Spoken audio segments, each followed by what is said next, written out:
Sa tingin ko, wala namang hindi pa nakakarinig ng pangalan ni Alexander ang Dakila. Isa siya sa mga pinakadakilang general sa kasaysayan, hindi natalo sa kahit anong labanan. Nasakop ang halos buong kilalang mundo at pinangalanan ang maraming lungsod sa kanyang pangalan. Pero ang hindi alam ng karamihan tungkol sa kanya ay kung ano ang mga paborito niyang kainin. Alam natin na mahilig siya sa magagarbong handaan na maaring may putaheng gaya ng sinaunang resiping ito ng game hen na may sarsa ng hazelnuts.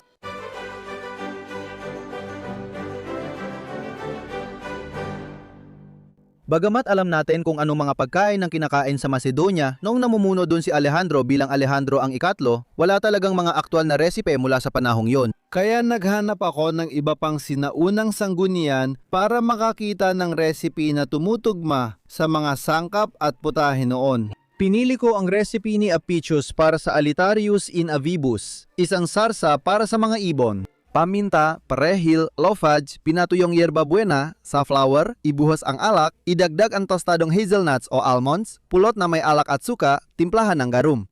Magpainit ng mantika sa palayo, igisa ang berdeng kinsay at kalamin, hiwain ang mga ibon at ibuhos ang sarsa sa ibabaw. Naisip kong ang recipe para sa mga ibon ay angkop dahil bagamat wala tayong recipe mula sa panahon ni Alexander noong ika-4 na siglo bago si Kristo, meron tayong paglalarawan ng handaan sa kasal ng mga Macedonian pagkatapos ng kanyang kamatayan. Nabanggit doon na pag-upo nila sa sopa, agad silang binigyan ng tigisang pilak na tasa para maging kanila na. Bawat panauhin ay pinutungan din bago pumasok ng gintong korona. Pagkatapos nila maubos ang laman ng kanilang tasa, binigyan naman sila ng tig-iisang bandeha na gawa sa Corinthian bronze na may nakalagay na malaking tinapay. May mga manok, pato, kalapating may singsing, isang gansa at maraming katulad na putahe na nakapatong ng mataas. Marami pang ibang pagkain ng inihain na may iba't ibang uri at pagkatapos nito ay dumating ang pangalawang bandeha na pilak na may nakalagay ulit na malaking tinapay. May mga gansa, kuneho, batang kambing, kakaibang cake, pati kalapati, pagong, bato-bato, pugo at iba pang masaganang ibon. Dahil maraming pagkaing inihain, karamihan ay iba't ibang uri ng ibon. Pwede mo itong gawin sa kahit anong ibon, gansa, manok o bato-bato kung meron ka. Pinili kong gumamit ng dalawang game hen dahil yun lang ang available sa tindahan. Sa totoo lang, hindi mahalaga kung anong ibon ang gamit mo. Mas mahalaga ang sarsa dahil ito ang nagbibigay ng kakaibang sinaunang lasa gamit ang sangkap tulad ng garum. Para sa recipe na ito, kailangan mo ng 2 tasa, 250 g hazelnuts o almonds at 1 kutsarita giniling na long pepper o black pepper. Sikat ang long pepper nung sinaunang panahon, kaya ito ang gagamitin ko. Maglalagay din ako ng link sa description kung saan ito mabibili online. 2 kutsarita tinatad na perihil, 2 kutsarita lovage, tuyo o sariwa, 1 at kalahating kutsarita tuyong mint at kurot ng safflower, pwede ring saffron. 1 at kalahating tasa o 350 ml ng tuyong pulang alak, 2 kutsara ng pulot, 2 kutsara ng suka ng pulang alak, 2 kutsara ng lanis ng oliba at 2 kutsara ng garum. Ang garum ay isang binurong sarsa ng isda na napakasikat noong sinaunang Gresya at kalaunan sa sinaunang Roma at may mga modernong bersyon nito online na maganda ang kalidad. Pwede mo ring subukan gawin ito pero hindi ko inirerekomenda. Naranasan ko na at medyo matrabaho. Kailangan mo ng 2 kutsarita dahon ng kinchay at 1 kutsarita tinadtad na kalamansi. At kung hindi ka makahanap ng kalamin na hindi ko rin nahanap, maaari kang gumamit ng catmint o spearmint. Kaya ang unang dapat gawin ay i-roast ang iyong hazelnuts o almonds. Pwedeng gawin ito sa kalan o ilagay sa kawali at ibake sa oven sa 350 Fahrenheit o 175 Celsius ng 12-15 minuto iniikot ng 1 beses o 2 beses habang iniihaw. Ayon sa recipe, pwedeng gumamit ng almonds o hazelnuts. Pinili ko pa rin ng hazelnuts kahit may babala ng nakatatanda na maaari itong magdulot ng sakit ng ulo, kabag at dagdag na taba. Bahala na sa taba at kabag kasi sobrang sarap ng hazelnuts.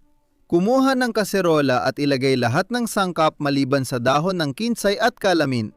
Haluin ang lahat ng sangkap, idagdag ang giniling na hazelnuts na nadudulot ng kabag, saka ilagay sa kalan sa katamtamang init at hayaang bahagyang kumulo. Haluin ito habang kumukulo ng 5 minuto, tapos alisin sa apoy at idagdag ang kinsay at kalament o pamalit dito. Iyan na ang sarsa, yun lang ang kailangang gawin. Maaari rin itong kainin sa 2 paraan. Maaari mong iihaw o pakuluan ng ibon. Madalas nilang pinakukuluan ang mga ibon noon. Kunin ang karne at isawsaw ito sa sarsa. Pero kung gusto mo talagang lumabas ang lasa, at gusto ko, maaari mong lutuin ang sarsa kasamang ibon.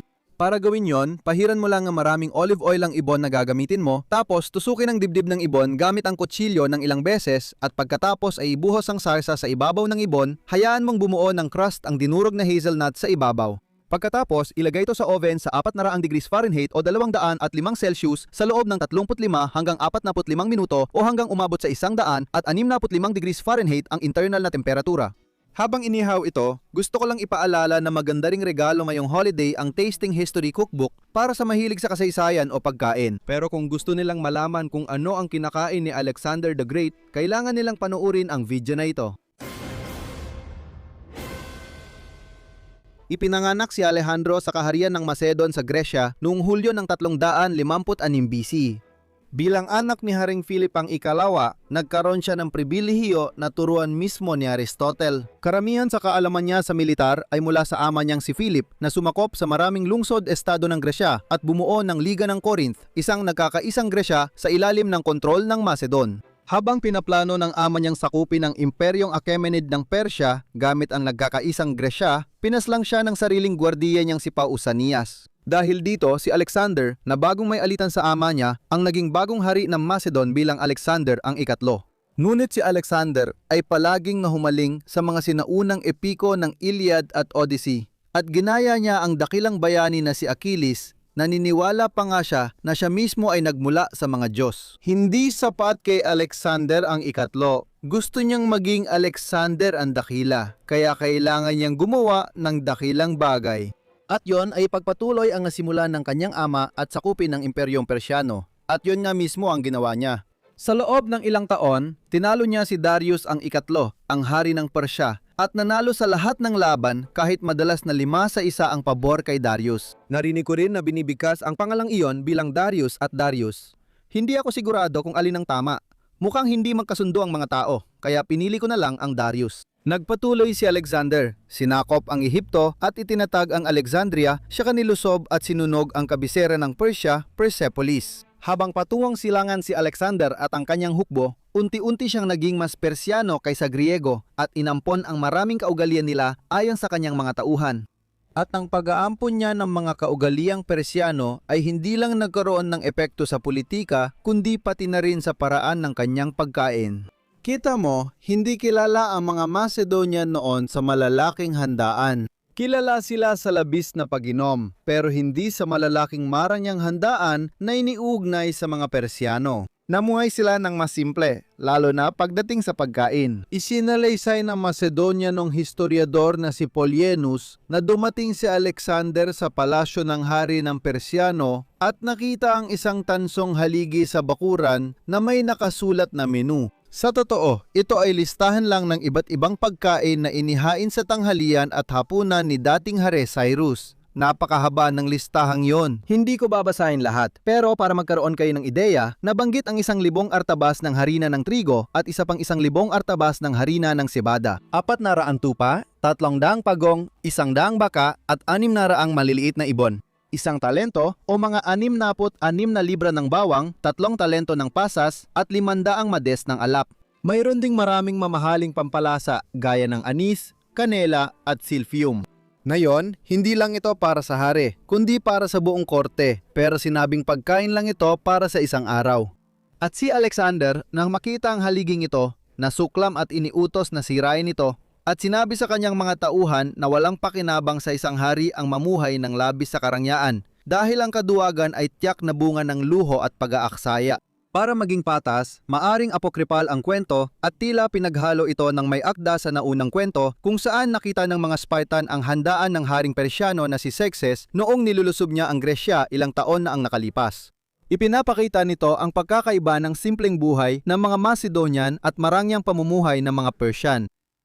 Ngunit hindi ito nagtagal dahil nang matikman ni Alexander ang karangyaan na yon, nagbago ang kanyang pananaw at agad siyang naakit sa pagkakaroon ng malalaki at marangyang handaan. Si Alexander ang dakila, tuwing kumakain siya kasama ang alinman sa kanyang mga kaibigan, gumagastos siya ng 100 minae bawat araw dahil marahil 60 o 70 sa kanyang mga kaibigan ang kasalo niya. Kwento ito ng handaan niya kasama ang pinakamalalapit na kaibigan kung saan ang ikalawang putahe ay mga pagkaing natakpan ng ginto. Inalis nila ang ginto, itinapon sa sahig para makita ng kanilang mga kaibigan ang kanilang karangyaan at maging may-ari ng ginto ang kanilang mga alipin. Kabaliktaran nito ng ama ni Alejandro na si Felipe na natutulog katabi ang gintong tasa dahil sa sobrang pag-aalala na baka manakaw ito. Si Alejandro naman ay kilala sa kanyang pagiging mapagbigay na nagdulot ng kanyang mga piging na pumantay sa mga handaan ni Haring Dario ng Persia. At para maisakatuparan ang mga piging na ito, kinailangan din niyang tanggapin ang ilang mga posisyon sa korte na mayroon ang korte ng Persia, kabilang na ang posisyon ng Idiatros na parang tagapamahala ng maharlikang hapag. Ibinigay niya ito sa malapit niyang kaibigan at tagapagbantay na si Ptolemy Lagus na naging Ptolemy Soter ng maging paraon ng Ehipto. Itinatag niya ang dinastiyang Ptolemaic sa Ehipto na tumagal ng halos 3 siglo hanggang kay Cleopatra. Bago siya naging paraon at buhay na Diyos, si Ptolemy ay parang tagapag-ayos ng mga kaganapan. Siya ang namamahala sa pag-aayos ng mga piging na ito at minsan ay nagiging tagatikim pa ng pagkain para kay Alexander. Inatasan pa siyang magplano ng malaking kasal.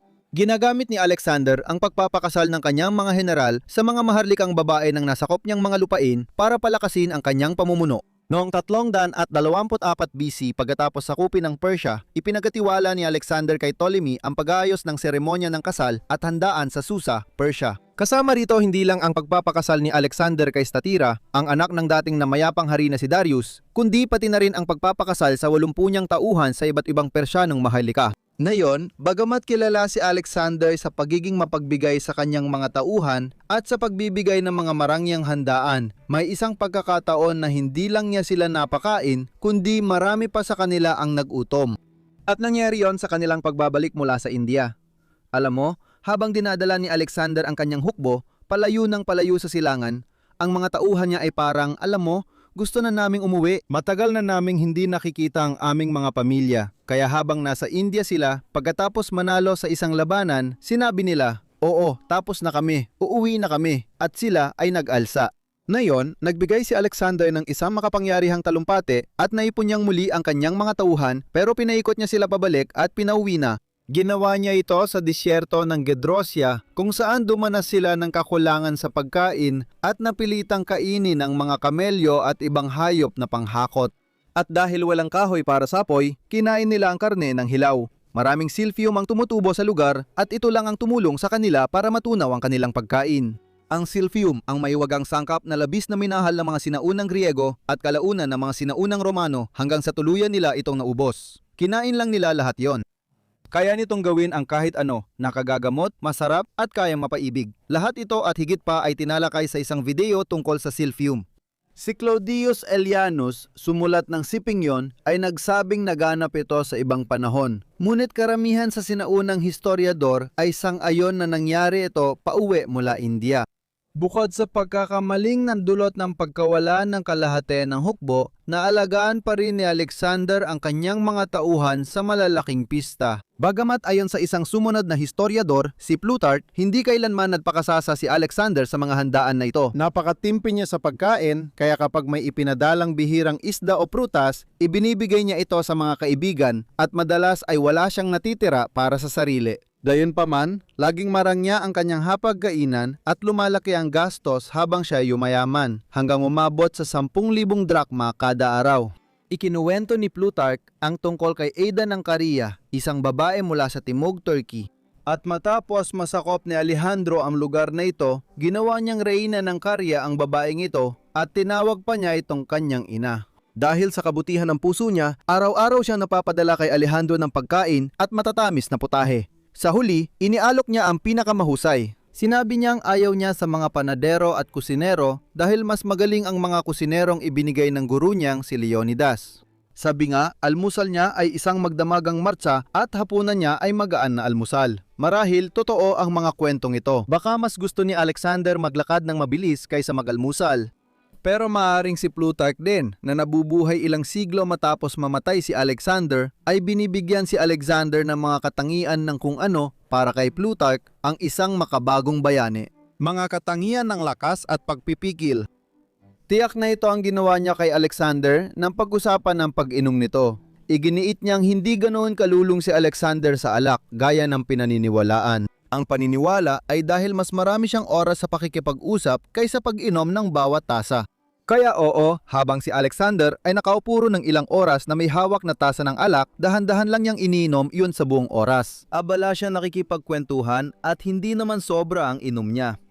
Maliban na halos walang ibang sinaunang historiador ang sumang-ayon dito. Ayon kay Claudius Aelianus, sinasabing si Alexander ay umiinom ng higit pa sa iba.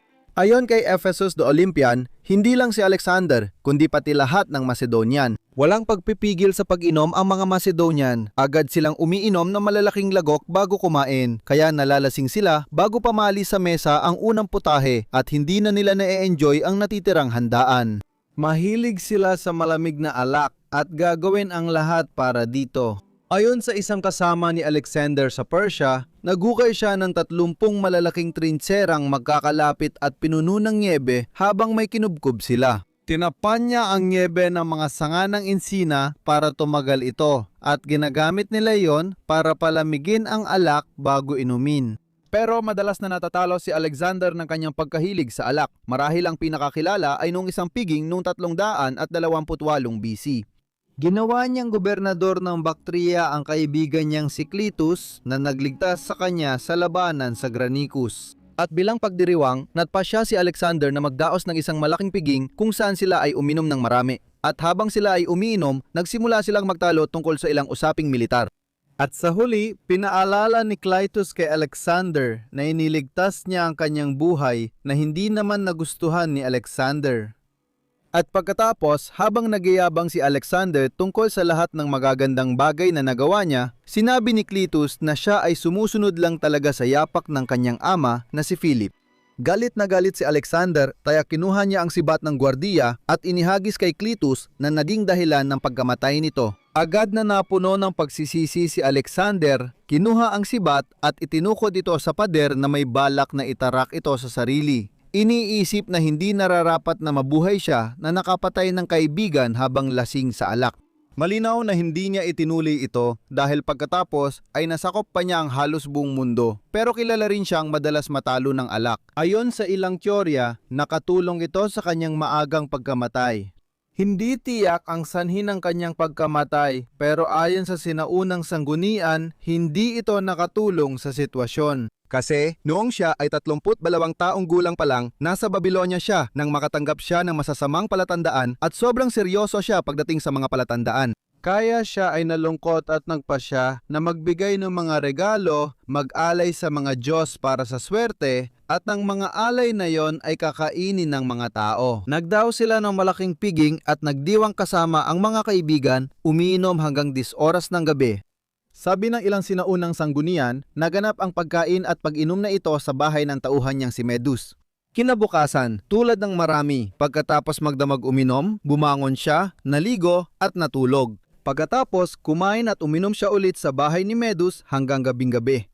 Pagkatapos umalis sa inuman, naligo siya, pagkatapos ay kumain ng kaunti at natulog doon dahil nakakaramdam na siya ng lagnat.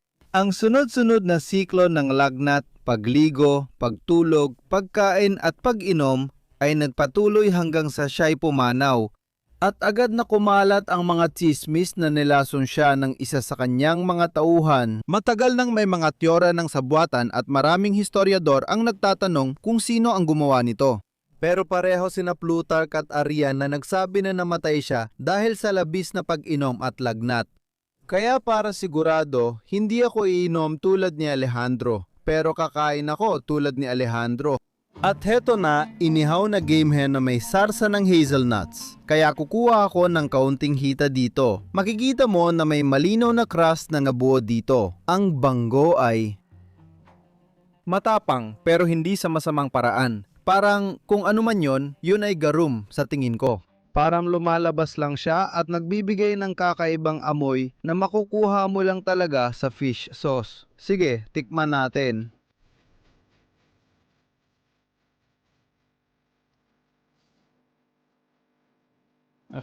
Walang modo, kaya ang nangingibabaw na lasa ay yung hazelnut na gusto ko. Gustong-gusto ko talaga yung lasa na yon. Pero mas komplikado pa siya dahil sa lahat ng mga herbs at lalo na yung garum na parang lumili ka ng panibagong lasa. Hindi mo talaga matutukoy kung may isang lasang nangingibabaw maliban sa hazelnuts. Lahat ng iba pa ay may naiaambag sa lasa at kapag pinagsama-sama, nagkakaroon sila ng bagong panlasa. Nagulat ako pero sa magandang paraan na hindi tuyo ang ibon. Alam mo, kadalasan ngayon, iba ang paraan natin ng pag-ihaw ng maliit na game hen na ganito. Siguradong hindi natin tutusukin ng maraming butas ito, pero ginawa ko at naging maayos naman ang kinalabasan. Kaya ayos, sa tingin ko talaga gagana ito sa kahit anong klase ng ibon. Yung lasa ay galing talaga sa sarsa at konti rin sa nabuong crust. Pwede mong isawsaw pa sa sarsa o magtabi ng kaunti para mas malasa, lalo na habang kinakain mo na ang mas malalim na bahagi nito. Pero sa ibabaw pa lang, hindi mo na kailangan. Habang halata ang pagka-obsessed ng sinaunang tao kay Alexander ang Dakila, ganoon din ang mga tao noong gitnang panahon. Dahil maraming kwento mula sa medieval na Europa na inilalarawan si Alexander ang Dakila bilang isang karakter sa parang historical na fanfiction. May isang sere ng mga kwento na matapos sakupin ni Alexander ang Dakila ang mundo, gusto pa niyang sakupin ng iba pang bagay tulad ng himpapawid at dagat. Maraming medieval na larawan ni Alexander ang Dakila ang nagpapakita sa kanya na lumilipad sa hawlang binubuhat ng mga griffins o kaya ay parang si Jacques Cousteau na sumisisid sa kailaliman ng dagat gamit ang maagang bersyon ng bathysphere. Sa tingin ko, ginagawa pa rin natin ito ngayon. Kinukuha natin ang mga makasaysayang tao at nilalagay sila sa kakaibang kwento gaya ng Bill at Ted's Excellent Adventure. Sa tingin ko, mas dapat pa natin itong gawin. Tingnan ang Tasting History Cookbook, subukan ng sarsa at magkita ulit sa susunod na Tasting History.